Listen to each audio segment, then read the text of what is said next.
The whole industry is chasing one metric right now: attention. Pay for the eyeballs, win the awards, get the case study job done. Let me show you what that looks like in practice. Super fun campaign. 2.9 times the category average in attention. 60% more applications. Number one most unforgettable in Australia according to Cubery for 2 quarters in a row. Same fund, same year. 70,000 members walked out the door. Attention up, members down. So here's the uncomfortable question. Are we measuring the right thing, or is it just the easy thing? I'm Jonathan Rowley. This is the Science of Advertising show. Today, a campaign that won every award or lots of awards, but lost members anyway. And we have 2 beer brands placing opposite bets on the same drinker. And one question underneath all of it. Did the brain actually buy it? Or did we just buy ourselves an award? We have a super exciting Adtopsy today. This is an ad that has been highly acclaimed. It's won awards, and we're even going to show Cubery up here in a moment that this is, for the 2nd quarter in a row, Australia's most memorable ad. So we're going to cut to it now. So this is Australian Retirement Trust, and we're going to look at the big blue monster. The science of advertising. Hey, Sue! Bev, you're sitting on a monster. Literally and figuratively. It's my superannuation from Australian Retirement Trust. Australian Retirement Trust. Right. Big, isn't it? Comes with an app. I gotta get me one of those. One day, I'll unleash it on the world. Maybe even Barbados. Barbados, baby! Awaken your super with Australian Retirement Trust. So I'm going to throw this to the neuro expert, Pete. Can you unpack this ad for us? Like, based on your insight knowledge, I know you've reviewed over 2,000 ads with deep neuro, measuring what's going on. What's your view of this asset?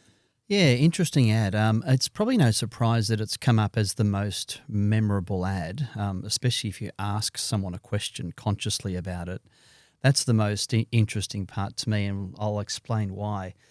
So, okay, we've got a category of superannuation. So it's unlike cars or beer or hamburgers where you can show the product. You know, it's got a physical presence. Super, of course, is a service, and that makes the category really, really quite challenging to firmly link the narrative, the distinctive brand assets to the brand itself. So I'm talking about the brand itself, Australian Retirement Trust, and linking it to that great big blue monster that we see. So the big blue monster is iconic.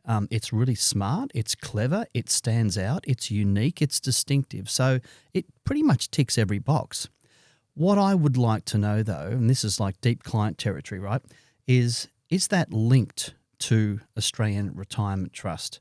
And that's the more important question in my mind. And in fact, you ask any marketer who's worth their weight, will tell you that it's any communication has to link to the brand. What's your view? Is it linked or not? Well, it's very hard. It's very hard because you've got visual cues and you've got verbal cues to branding. Like you hear those 2 ladies talk about Australian Retirement Trust. Now, I would look at that and go, right, is that actually specifically spoken about at the time you see the big blue monster? I'm not sure. Like it's indirectly linked. Is it directly linked? I'm not so sure. Again, we could go back and we could kind of scrub up and down the second by second analysis, of the ad itself, right? So that's an important consideration. And the first thing that I'm very conscious of is respecting all the hard work that the agency goes through, the client, the client and the agency. So let's not be disrespectful in this discussion at all. But you've got to ask yourself, when does Australian Retirement Trust get mentioned, and when and whereabouts relative to the big blue monster does that get mentioned? Because again, I started off by saying we haven't got a physical product here. No, we don't. And I think soup is really challenging. Yeah. And if you look at soup is under a lot of scrutiny right now for how much they're spending. And especially if you're looking at some brands, including this one, they have spent a lot. Yep. And they're now going, what is the commercial outcome of this investment in advertising? Yeah. This ad, so Cubery, we're seeing Cubery here, and we're going to talk measurement post this section. I think that's going to be such an interesting topic because there's 5 different layers of measurement in my view when you're looking at memory. We're going to start it right at the top in terms of survey, which Cubery and System 1 fall into, which I'd say is base, all the way through to advanced, which would be fMRI. And I know your product with Neuro Insights, that's EEG, so it's helmets on heads measuring what's going on, where memory actually forms and doesn't form, and there's key moments. Yep. So from my side, I think there's 2 things. Is the ad effective, and what commercial outcome does it drive? And if I look at this as a business, Australian Retirement Trust is really interesting. They changed out their CEO towards the end of last year, and there's new leadership that's come in. Yeah. They actually lost 70,000 members if we're looking at FY, I'm pretty sure it was 25. Right. So the business has actually declined, and so has a lot of other super funds, especially mid-tier super funds. Interesting. Yeah. And then you got the likes of Hub24 and NetWealth that have gained traction. So if you're looking at category entry points for a product, and this is more marketing and advertising, and they're 2 separate things. They are. And I think this is some of the challenges we're seeing. So to step back. Okay. The ad. The ad. I want to get back to that. Let's get back to the ad. Right. So the ad itself, I love character and I love sound. Any piece of research you read, they are the 2 things that typically over-index for distinctive brand assets. And there's something that you build. And I think this is the interesting thing. You show that ad once and you're probably seeing soft linkage between Big Blue Monster. Can I actually link it to brand, Australian Retirement Trust? And I think if you look at episodic memory and then semantic memory, does that actually change, Pete? As in episodic memory, 1 exposure. Can I link or not? No. But if I see 20 exposures, does that actually start to bridge the gap?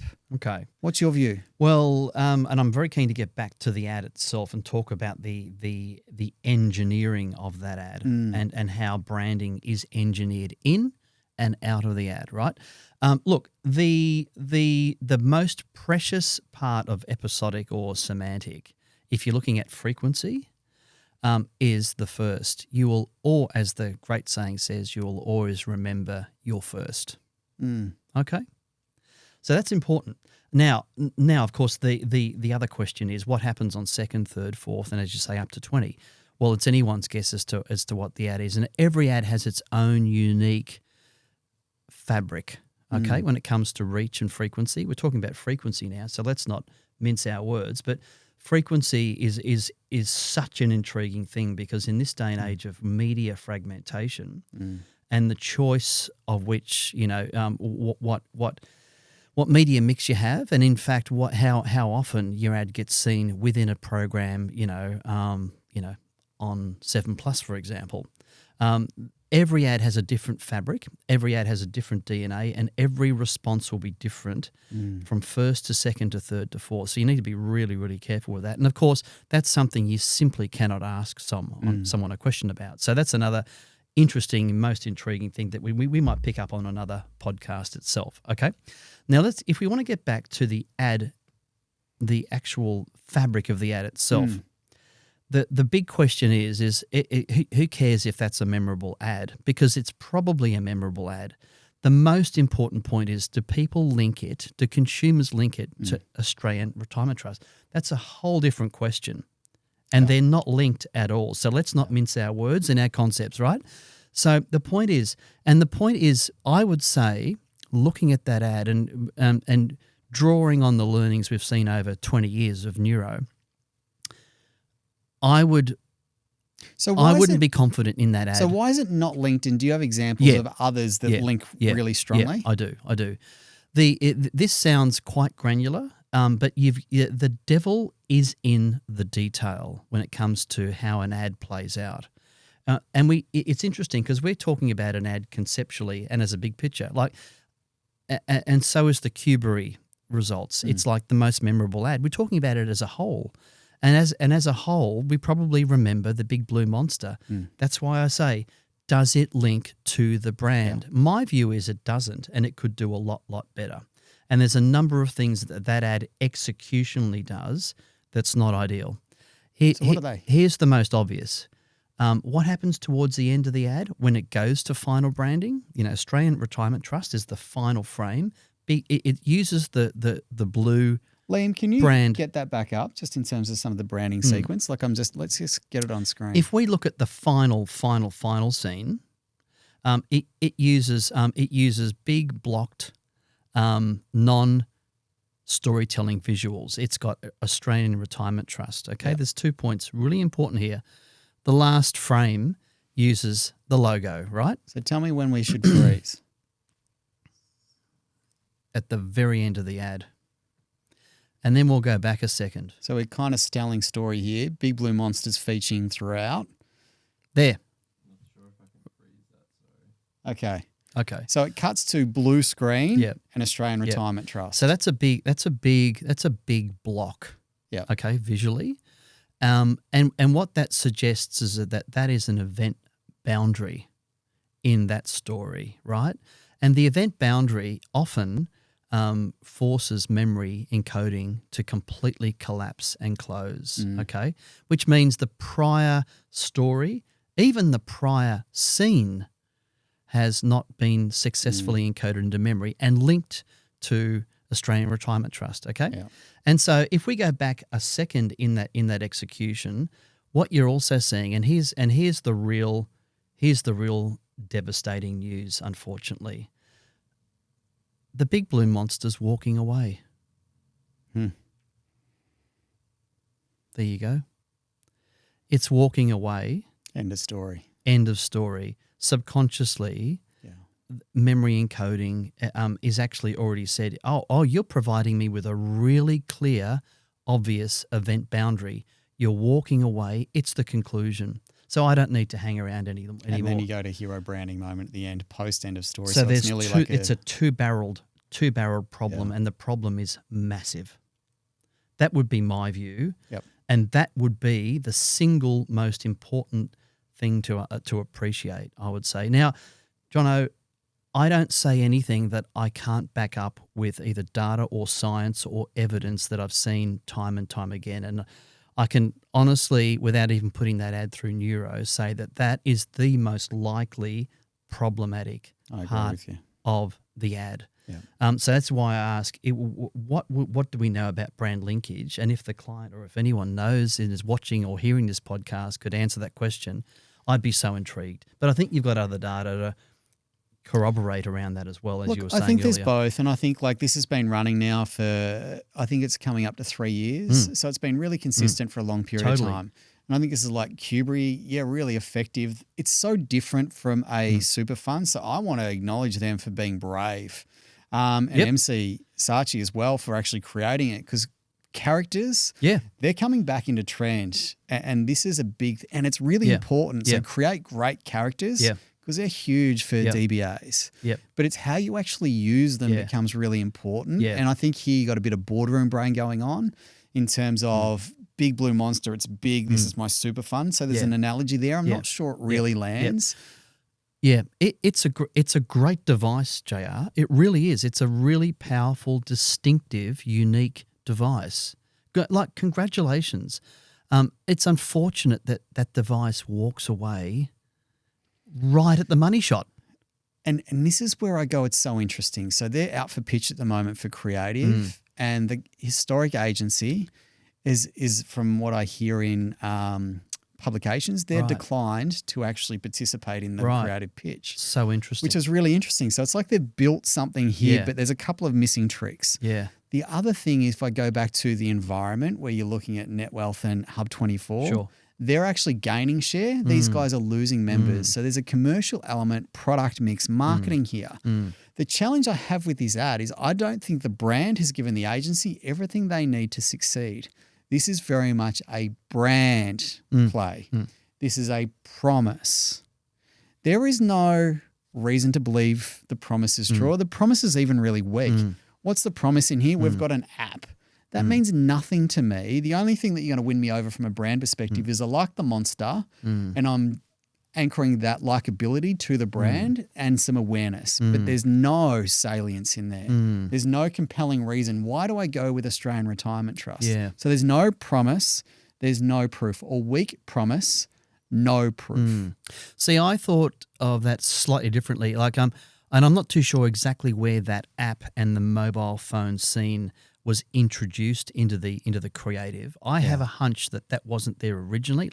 If we go back 3 years, and it's been introduced as somewhat of the proof point to get on board, and maybe they have sort of category intel that says unless you can tangibly, have control of your funds or see where you are at, that it loses relevance, or so that may be an executional proof point as well.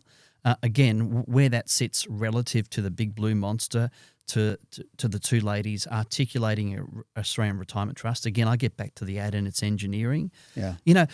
For all of the great thinking that's gone into this, and all of the countless millions that have gone into media and creative, it's such a shame that a second or two of executional loss, like an event boundary, can mean that beautiful big blue monster is walking away from the consumer, and so it doesn't walk through the doorway to memory. Now, why am I banging on about that so much is because no matter what any ad does, it's got to walk through the doorway to memory at the point that the consumer can link it to the brand.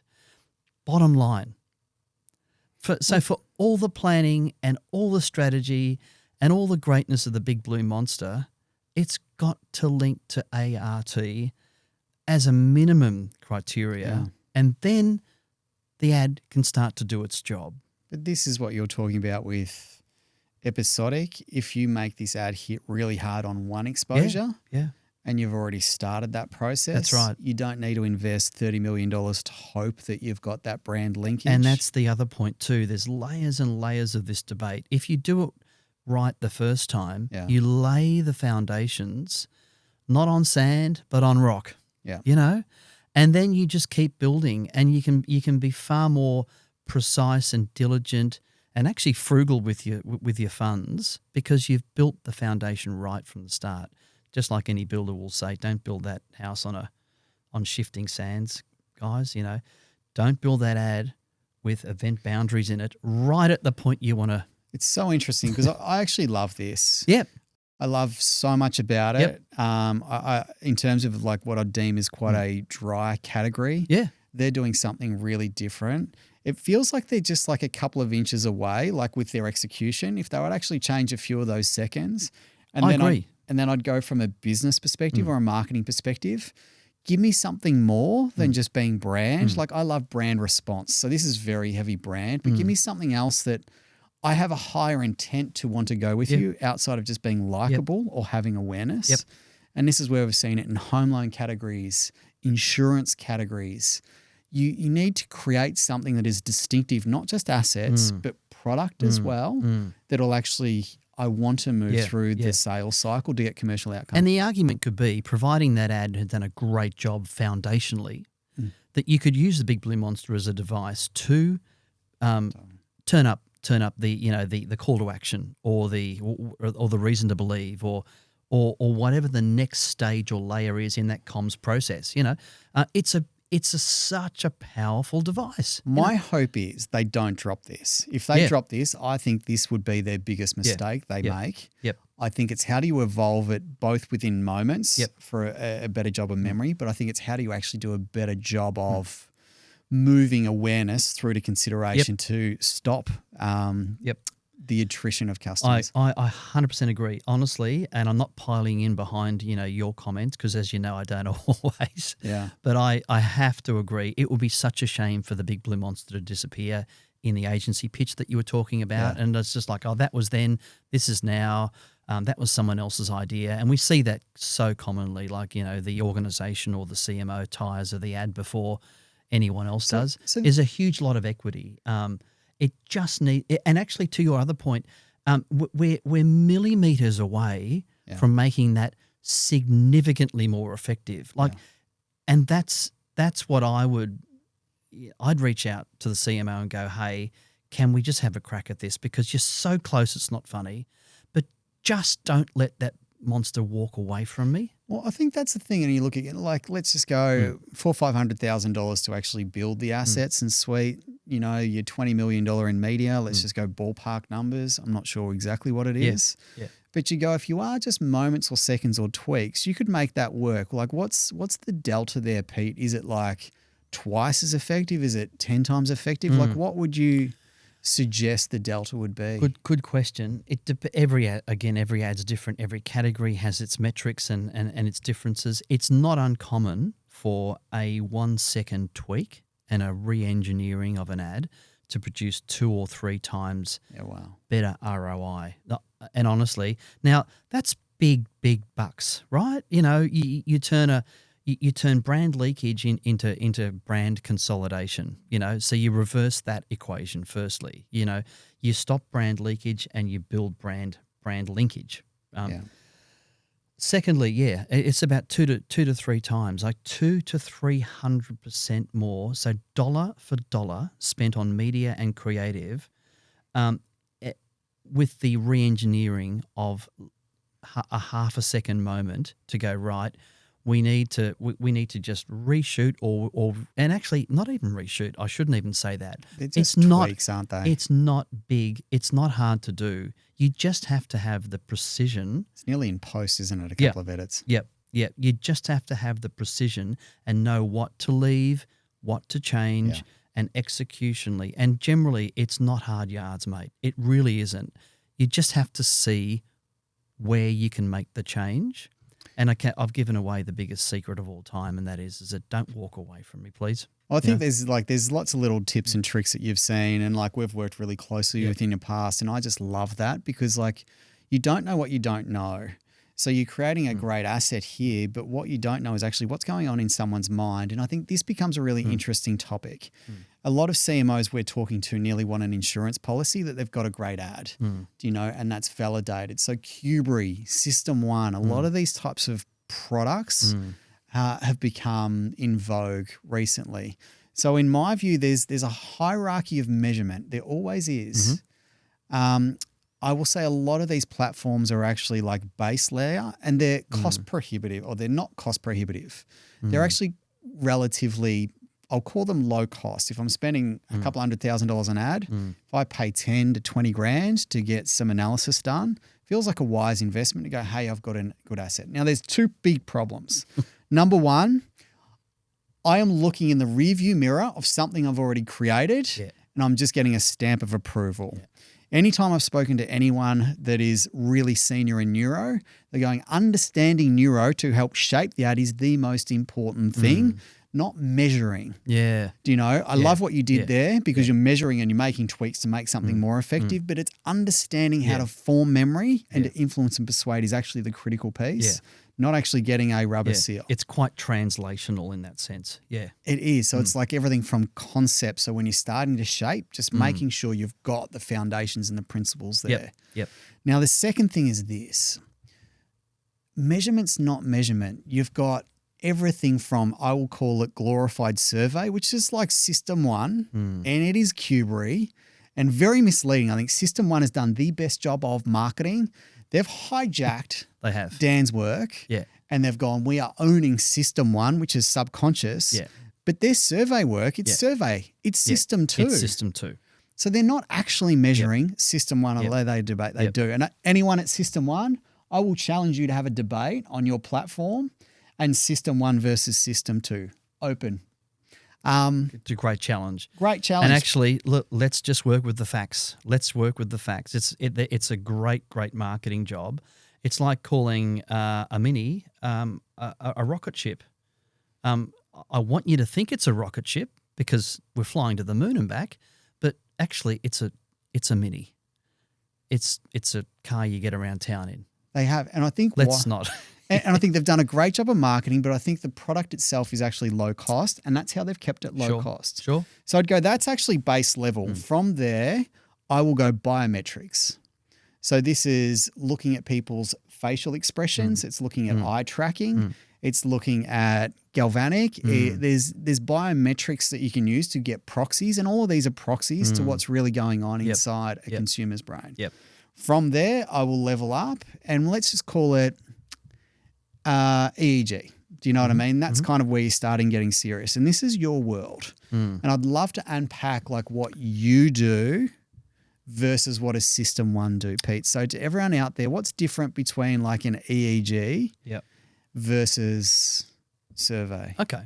Well, can I start by romanticizing the topic by saying Einstein said very cleverly years ago, we often count the things that don't count, and we often can't count the things that really count. And that is, in this case, so true.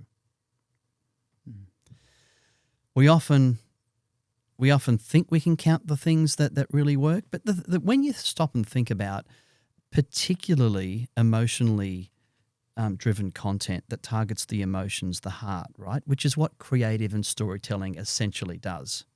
A lot of it's processed emotionally and a lot of it's processed subconsciously, right? So to think that you've got a conscious metric or a conscious approach to measure something that's fundamentally, and you ask any great CMO, you ask any great creative about this very topic, and they would agree, great storytelling often doesn't make rational sense. And it targets the emotions because we want to move people. We don't want to tell people. So that's what great storytelling does. Using rational tools to get to the heart of that is, as Einstein said, we often count the things that don't count. So, of course, we ask people, what's their favourite ad? What do you remember? And, of course, people will say, oh, that ad with the big blue monster in it. No wonder it's a great ad, or it's for the second quarter the most memorable ad. That's why we say, but what does the brand have to do with that? Yeah. And the linkage. So now getting back to your principle on the layers, and you're right. It's kind of cool to look at it as layers, or and getting closer to the heart of the matter rather than further away. So EEG was your question. Now what we use is SST, which is a refinement on EEG, and we're the only firm that actually uses SST, steady state topography. What is that? It basically clears the signal to noise ratio. So you have a higher signal and a lower noise ratio, which is important because EEG has a lot of noise. And you need to, getting back to that point on frequency, you need to expose the consumer multiple times to a piece of creative, which again introduces frequency automatically as a fundamental. And I know this is getting deep, and I know this is getting scientific, but this is the territory you've got to play in if you want to kind of understand and appreciate what you're measuring and what you're not measuring. So SST is a refinement on EEG. EEG is electro, sort of measurement of brain activity. And certain areas of the brain become more or less active when they're being used, including engagement, emotion, and the most important one is long-term memory encoding. So there's a number of sites that are universally recognized by the field of neuroscience to have these jobs, right? So we're interested in all of these jobs because we want to know about emotion, engagement, approach, withdraw, visual attention, which is not that important after all, and of course the most important measure, as I said, long-term memory encoding. So now the question is, so what? And here's the translational piece. We've found that we're working with clients over the years who have used econometric modeling, MMM, all that type of stuff, and they have data, like hard sales, real-world data, not lab data that often neuros clumped in with. Yes, the neuro part's scientific and maybe conducted in this room, but we're correlating it with real-world sales data, right? Not just of the most effective award-winning campaigns, the good, the bad, the ugly. And there's an 85% correlation between in-market performance of campaigns, sales, and long-term memory encoding. So that's the most important thing I could probably say about compare all the techniques. Now we all know it's the best kept secret, if you like, or the most open secret on the planet, that surveys don't have that correlation. Yeah. That's okay, but people just need to appreciate what tool they're using, what device they're using, and its degree of accuracy that can tell you certain things about what you really need to know about an ad. And as Einstein, and that's why Einstein said we often don't measure the things that count. Well, do you know McNamara's fallacy? No, what's that? So McNamara, he actually worked for Ford. Mm-hmm. And he came through government and he actually led the Vietnam War. So he was responsible for that. So coming from Ford, measurement was critical. You have warehouses, you've got a production line, and you want to measure the seconds, you want to measure the increments. So he's coming into a war going, how do I measure if I'm being effective within a war scenario? So his metrics were how many people were dying, how many bombs were we dropping? So he's measuring these hard stats and data points. Yep. What he couldn't measure was the resilience of the Vietnamese. They were never going to give up. And the sentiment of Americans of the war. They were too soft. They were hard to measure, but you could measure how many bombs we're dropping. So arguably more emotional, Very much human-centric measures, yeah?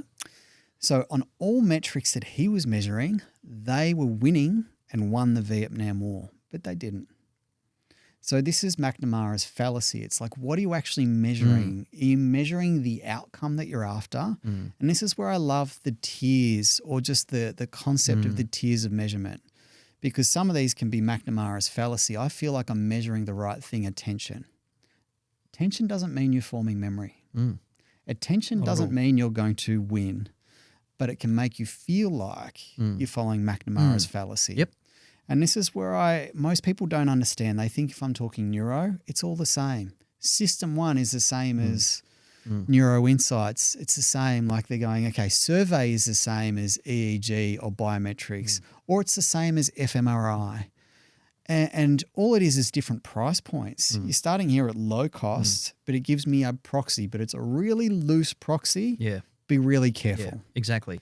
Especially if it's got a picture of a brain on it and it's a survey result, like, oh, gee, this must be scientific, you know? Totally. And that's where or if someone says left and right brain, they must know it must be scientifically based, you know? And I think this is a really interesting thing. Like Mark Ritson goes at it all the time. 65% of marketers have no formal education in marketing. I would say less than 5% of marketers actually have a really good understanding of memory, the brain, or behavioral science. Yeah. So they advocate everything in that territory to get some sort of sign-off, or they don't truly understand it. So this is where working with someone like yourself, I think, is really important to understand what will work and what won't work. Yeah. Because you write a big check for media, which is typically 80, 90% of your budget. Yeah. If it's not effective, it doesn't matter how much I saved on creative, your media is not going to work. That's right, yeah. Hey, look, honestly, I've got to say thank you for your fundamental curiosity in this space and wanting to open up the vault on behavioral science, neuroscience, how the brain works. You know, it's interesting. About 30 years ago, when pitching the whole idea of neuro on creative to a creative in New York, and ended up saying, this is fantastic. But what's the brain got to do with any of this? Well, hopefully, and that's it. Back in the days when media and science were never used in the same sentence, now they are. So you'd like to think we're evolving, and your role in this is significant, JR. So thank you for your curiosity and shedding a light on these important things, which don't often get shed on them, because commercially it's not in most people's interest to sort of open the bonnet on this stuff. So, but I'm up for it, of course, as you know. Well, but it's more also, snake oil is not the right term, but I don't want people to trust implicitly some of these metrics, because like as you saw with Cubery there, do you know that is their number one for 2 quarters in a row. Yep. And again, this isn't a slide on Cubery.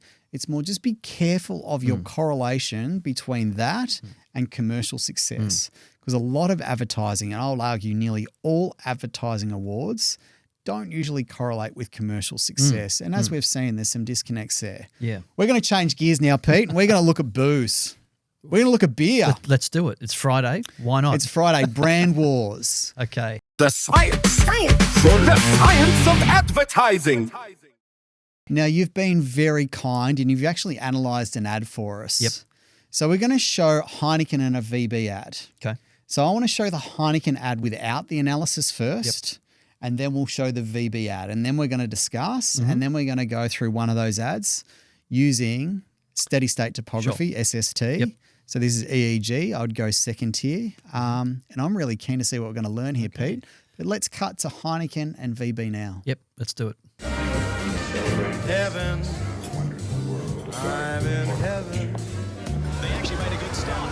Tension rises on the track. I can hardly Right now they are all there. They are all very close. Up such a tight space for a pass. But he makes it. Yes. when we're together. Max Verstappen wins. The crowd is going crazy. Cheek to cheek.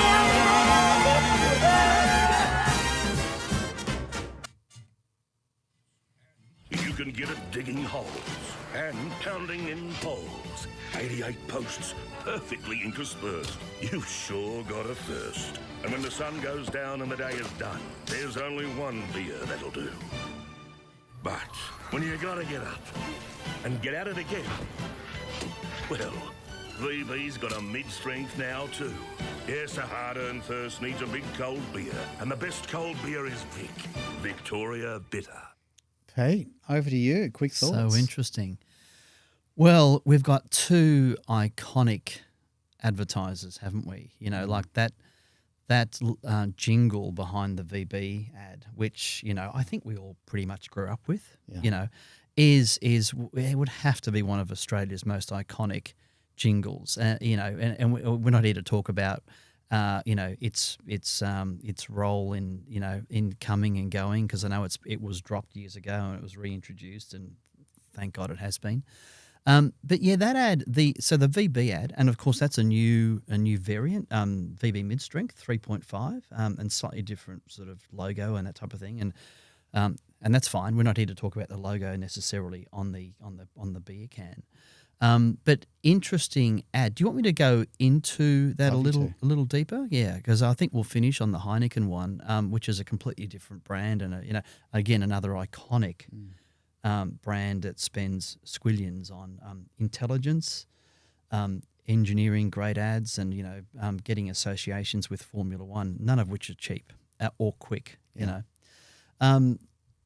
And neither is the VB story cheap or quick. But it is interesting. Again, forgive me for getting executional, but as we've already established, often the devil's in the detail. And, you know, if you're relying on that ad and that ad only in market, could I ask you what you thought might have been interesting and quirky or unusual about that ad?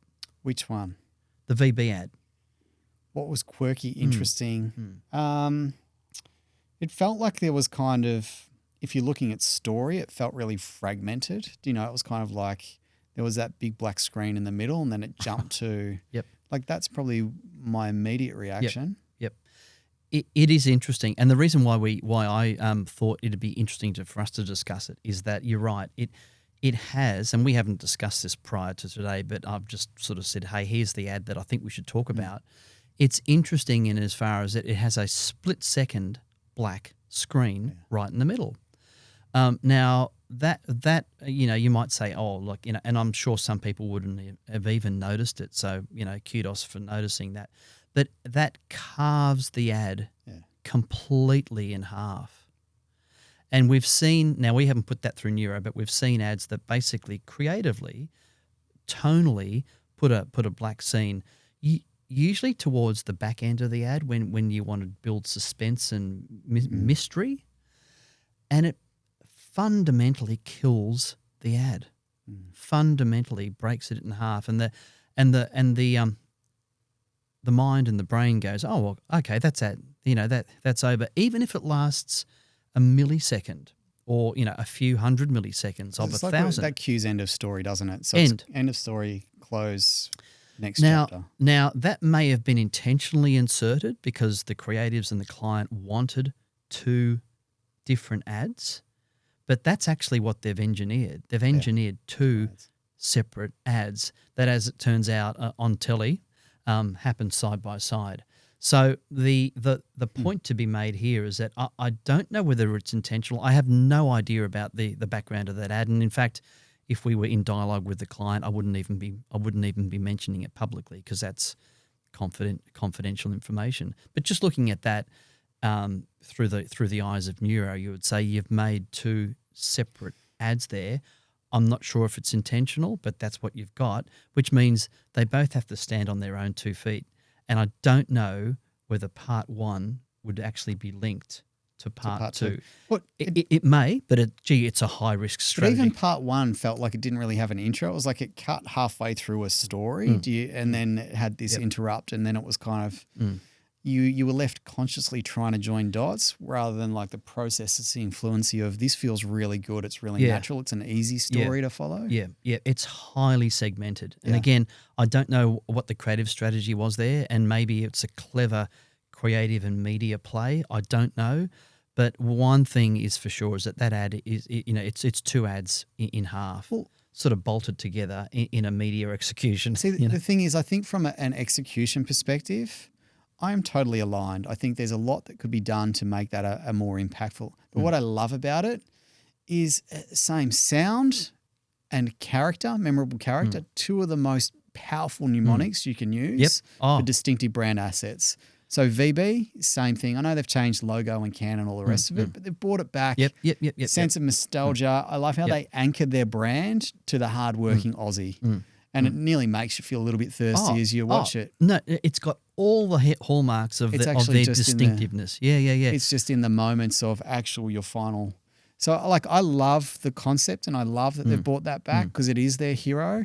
But I agree with you. The ad itself is actually harder. It feels like you've got to work to watch the ad or try and join dots. Yeah. And I know some clients like that because they think it works. I think the opposite. Well, I don't know. I actually, to that point, I really don't know until you put it through Neuro and go, okay, do these two chapters work better together? In fact, maybe the only way to test it is to actually put one at the start of the ad break and one at the end and actually have them apart, because essentially the way that ad's engineered at the moment, they are two separate ads.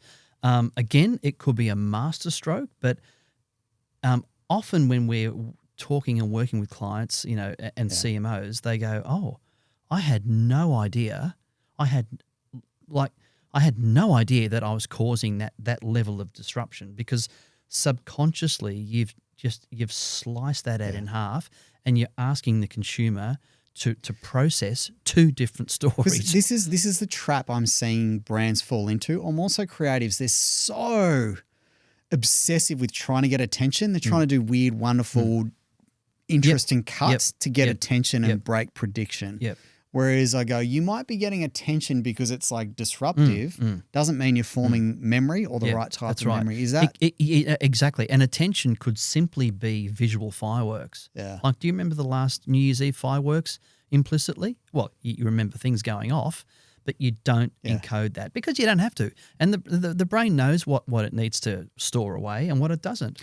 And so it's a clever device might just be a visual firework. But this is the trap with the attention economy everyone's going after. They're pursuing attention.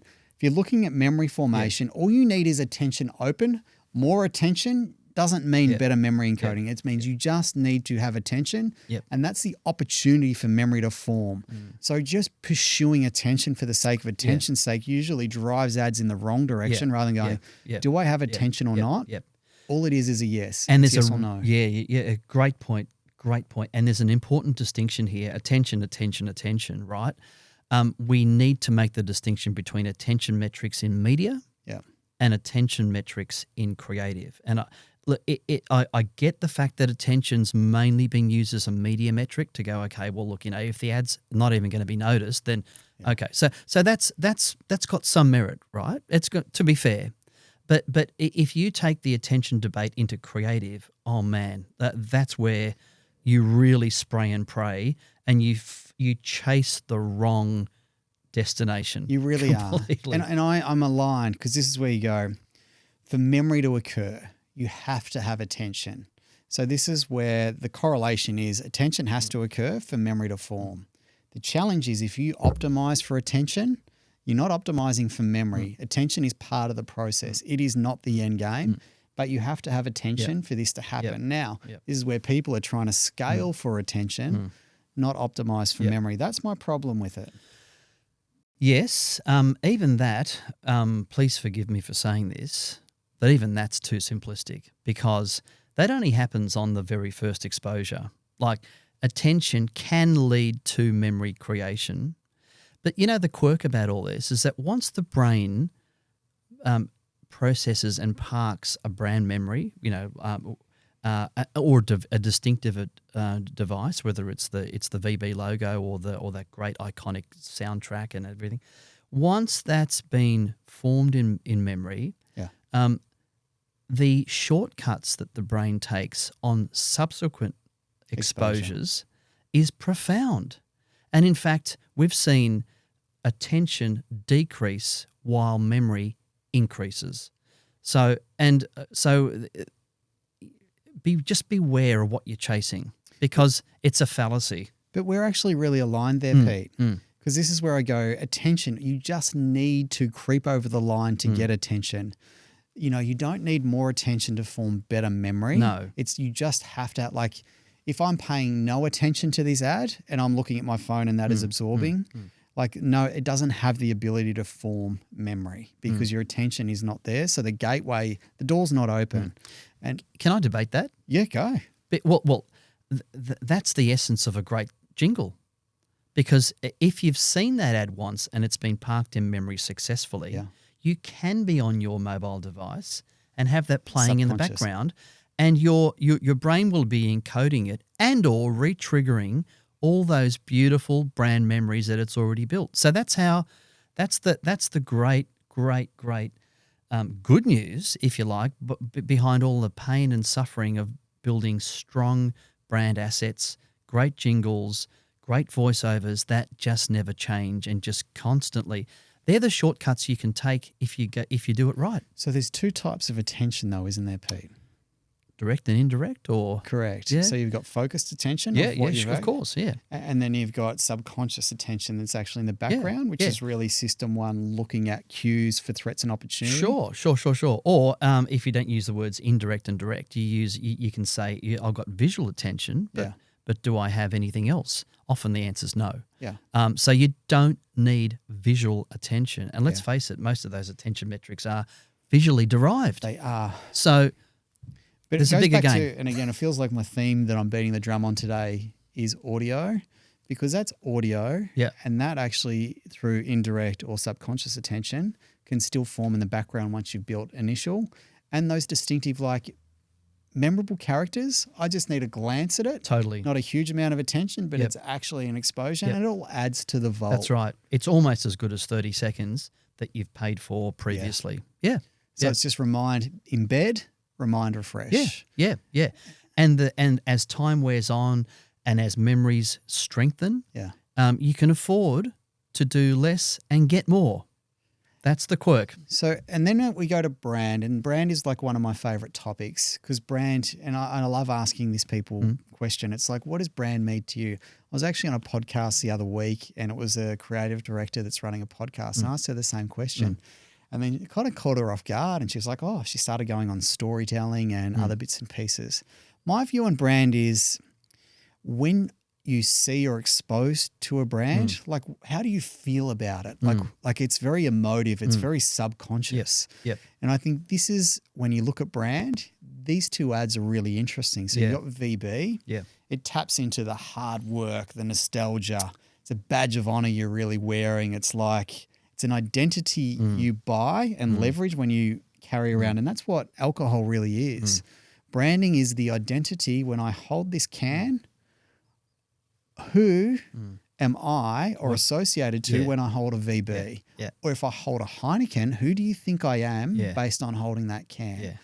And the IDs are so different. So you've got this hardworking Aussie. Yep. I'm rough. I'm tough. Yep. I'm a concreter. Yep. I'm a builder. And look, honestly, it's one of the great case studies of all time, you know, in terms of marketing, brand brand association, the whole thing, you know. And yes, the beer category is fragmented, and the options are just eye-watering now, aren't they? And yet you've still got this solid, rock solid brand in the middle, you know. It talks directly to a market. Heineken, we're going to move to Heineken now. And this is what I love. It's a really interesting ad for Heineken because there's no words. Yep.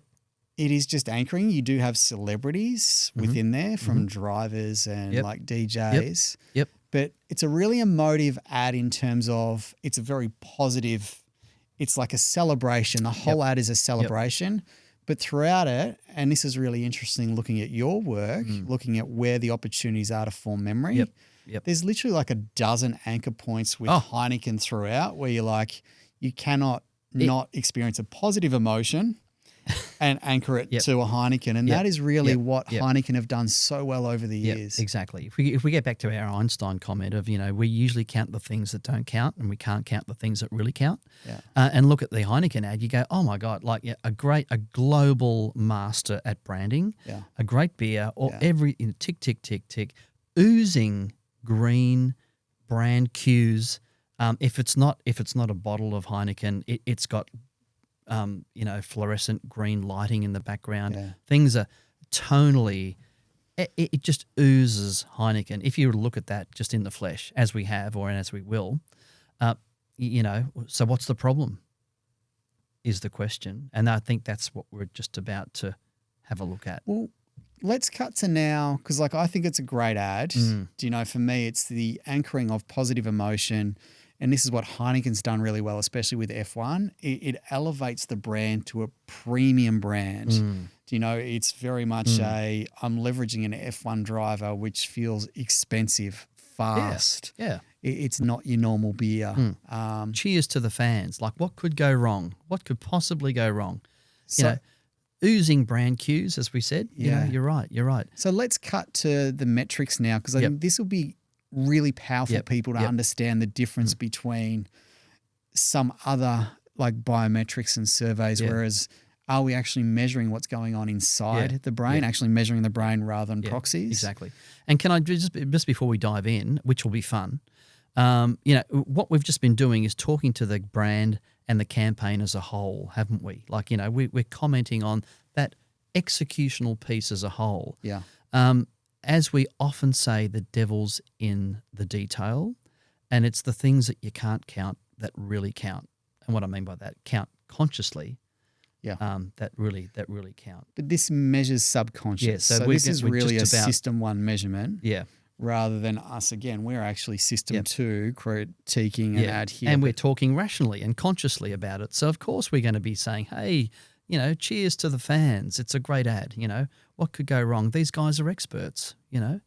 By the way, in terms of how the ad plays, like what's your sort of, you know, if I drag you slightly more granular into that ad, what would you say about it? Like, so this is where I actually don't like using, I'll go border and brain or system two to analyze ads because that's where you look at the clever punchlines and the clever things that brand marketers love. For me, this is like, how do I actually feel when I'm exposed to it? And can I recall the sponsoring brand? So I try to like switch off the clever and I go, what? And that's where I look at the moments where, you know, some of the bigger moments, probably a little bit shocking where you got the two guys where they kind of hold hands during a sporting moment. You're like, that's a powerful moment. That's interesting. It's an interesting one where it's like, you remember that because it's like quite different. Makes you step back. Like I remember the two guys that like, and this is trying to remember the moments where they're like, I think the change rooms or whatever it is, but they're like looking at the sport and they're realizing they're both doing it and then they cheers their Heinekens. So it's these little moments, but they're all positive and it's like celebrating sport. So for me, I love sport. So that feels like me and you kind of recognize those moments, but they're the positive emotions anchored to the brand. Okay. We're still talking very generally about the brand and the ad, though. Still talking way too generally. Because, of course, we're consciously discussing it, you know. Well, let's dig into it, frame by frame, Pete. So, Liam, let's play it. Let's have a look at the time series.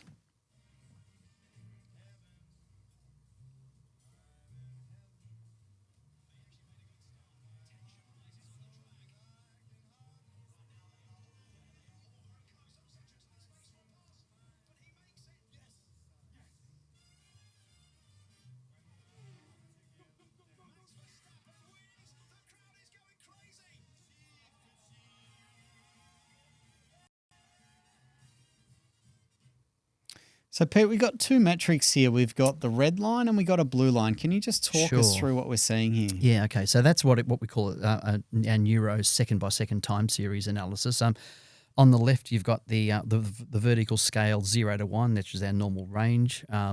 You've got the upper dotted line at 0.7 and the lower dotted line 0.3, which we can come back to. But yeah, essentially we've got long-term memory encoding traces here. The red line is left brain memory, which is what we call detailed memory.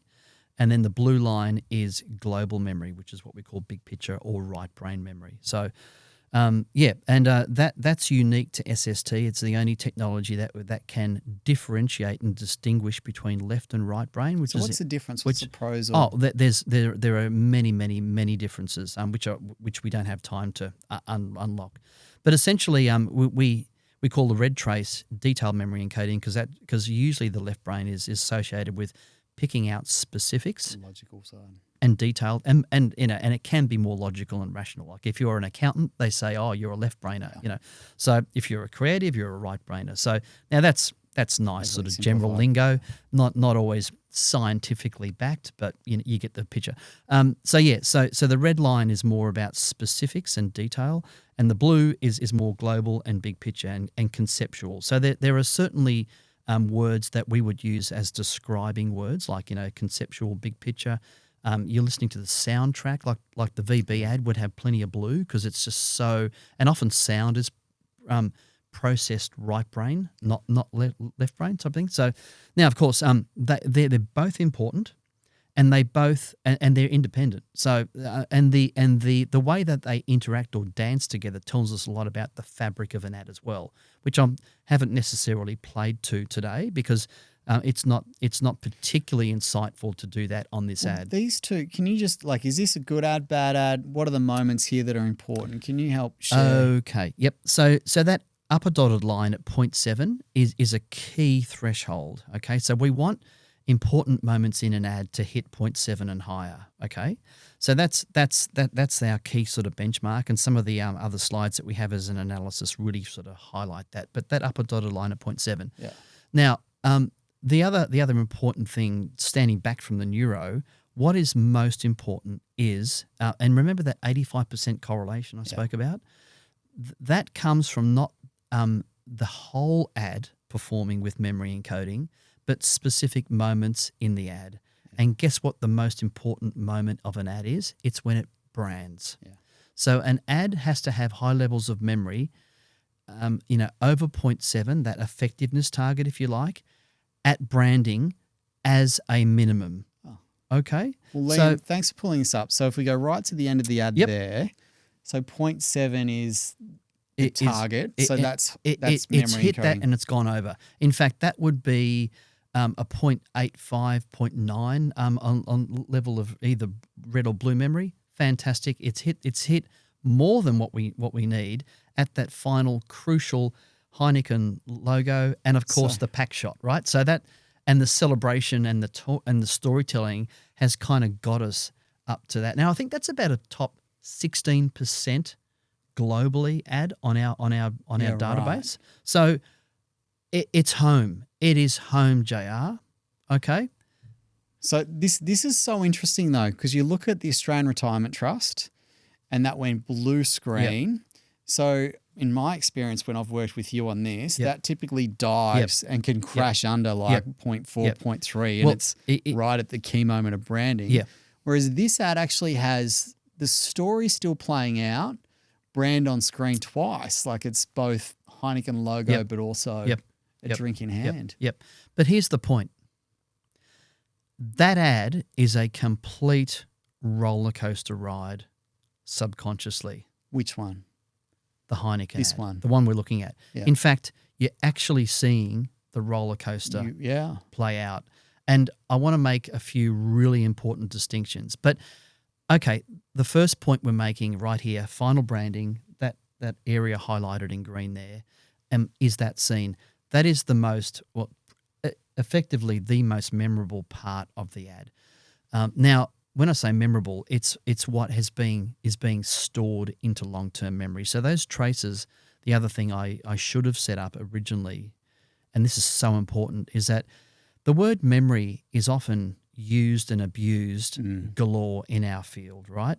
And when people have and I've noticed over the years that when people are talking about survey results, if they want to be a little bit tricky, they say, "What's memory telling us?" No. That's a survey-based measure of recall. That is not this. This is a neuroscientific measure of content being encoded into memory. So this is the storage, the input and the storage of memories. And this is way, way more important than what you can recall. In fact, it's memory encoding, whether you can recall it or not, is irrelevant. In fact, I can't even remember what I had for breakfast this morning. I'm sure, and most people say the same. What did you do yesterday? I don't know, but it was only yesterday.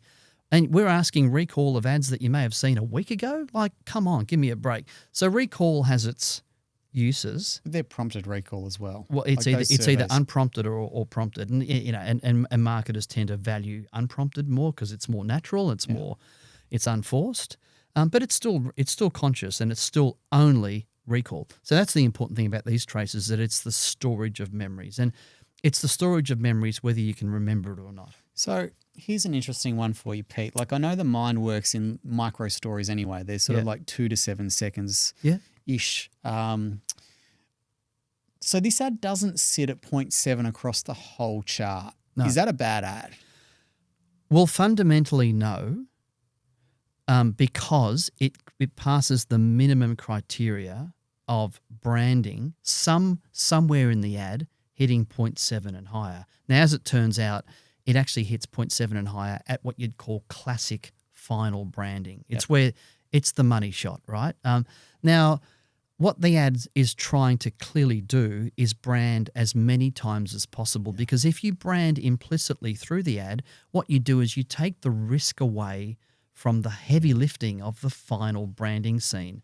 And that's where ads often really crash, is because if you have a "I'm walking away from you" moment, or a handshake, or turning away and suggesting something else, that is an event boundary that can catastrophically kill final branding. And it's the one thing that kills an ad.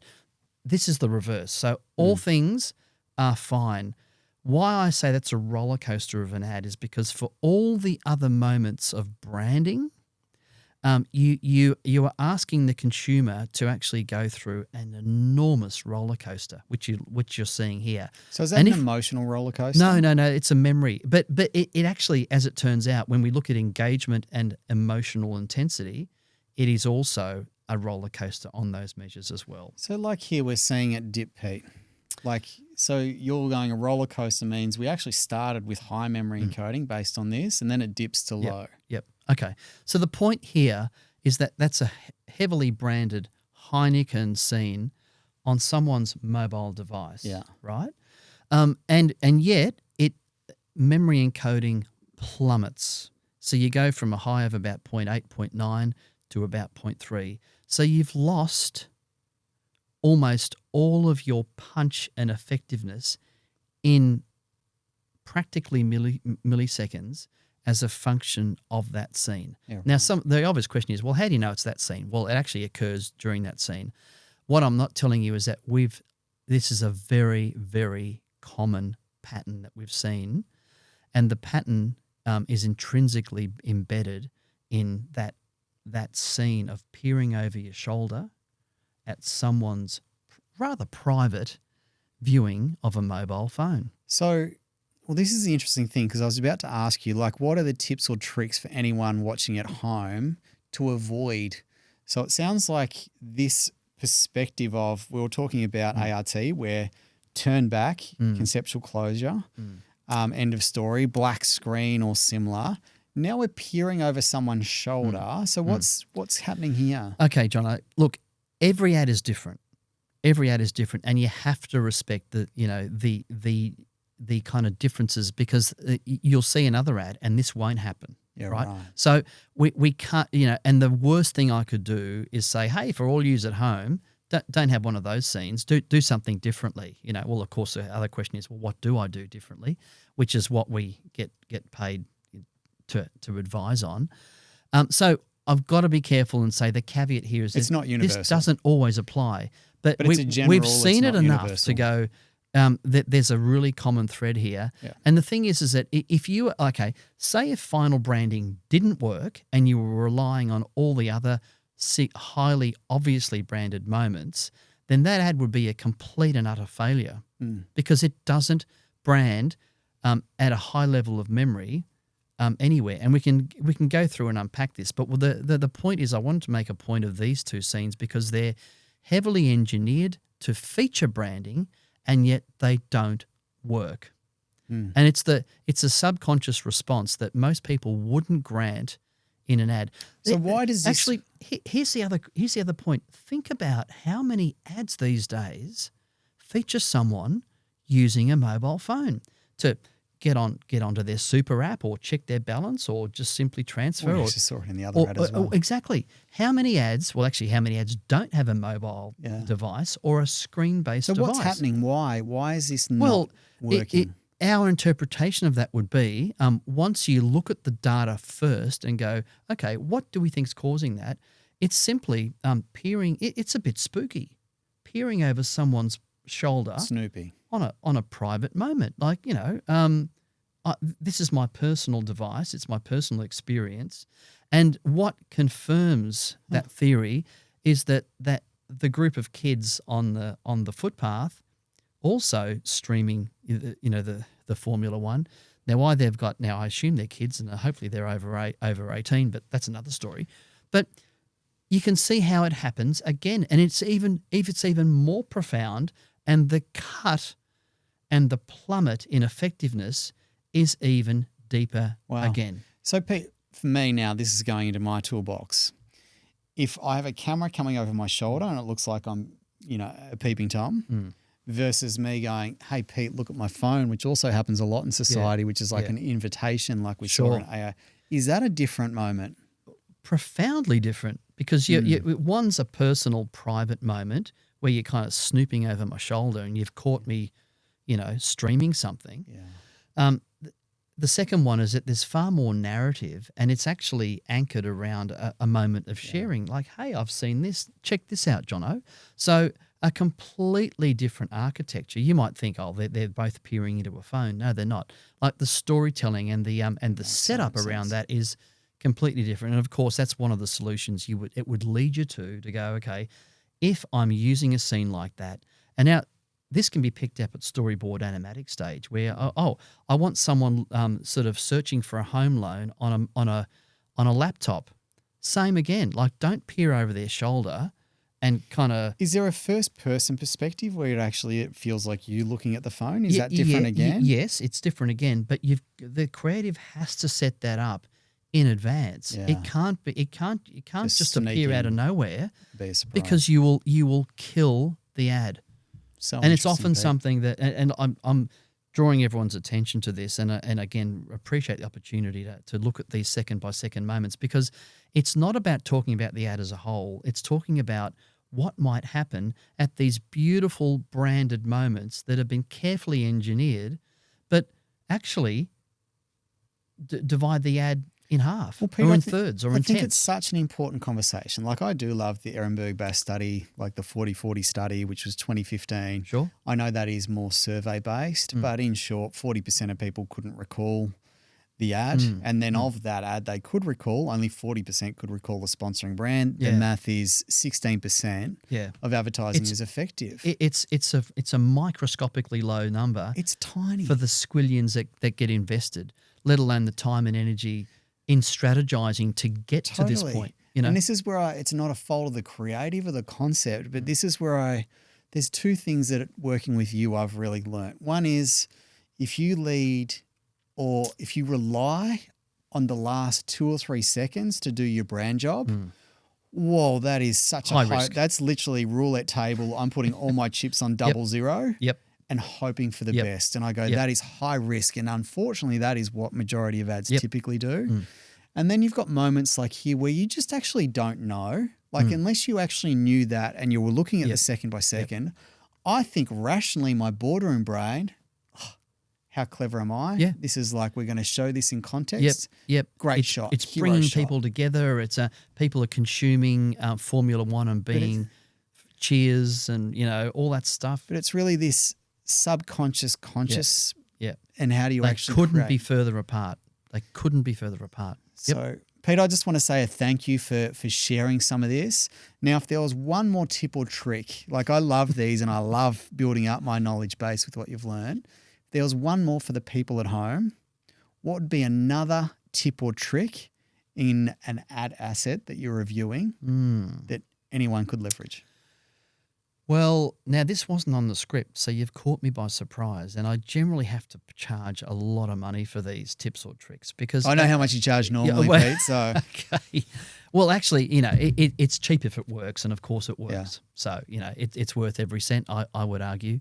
Look, I think the biggest thing we see, which is just sounds simple but just overlooked all the time, is that if you, to your earlier point, if you leave, look, the most important job of any communication is to link it to the brand. I think we all universally and violently agree that's a law, that's a truth.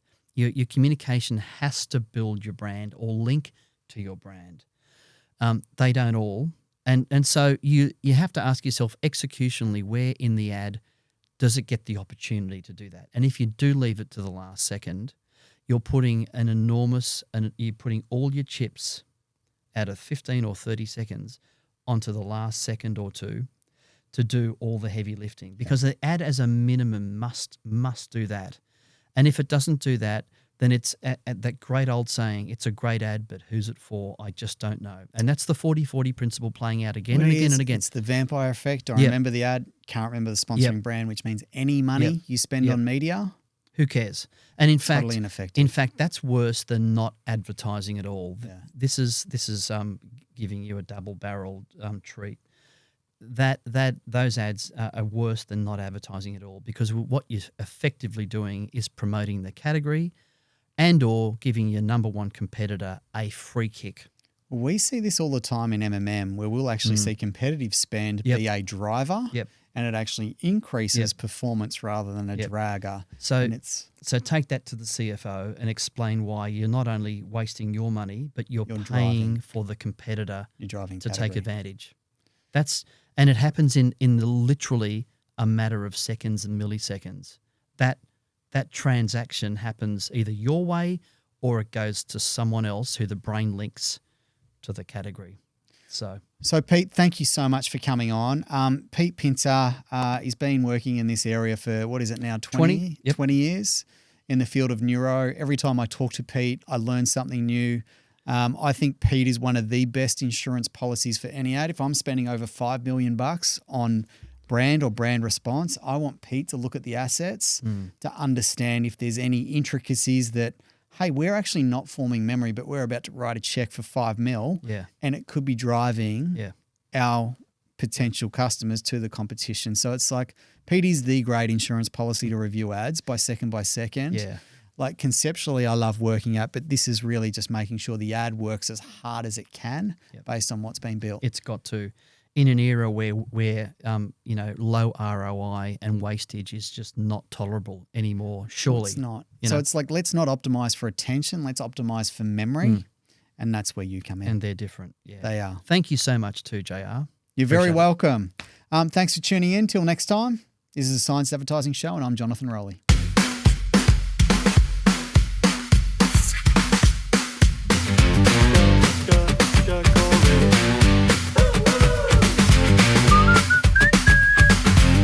The science of advertising.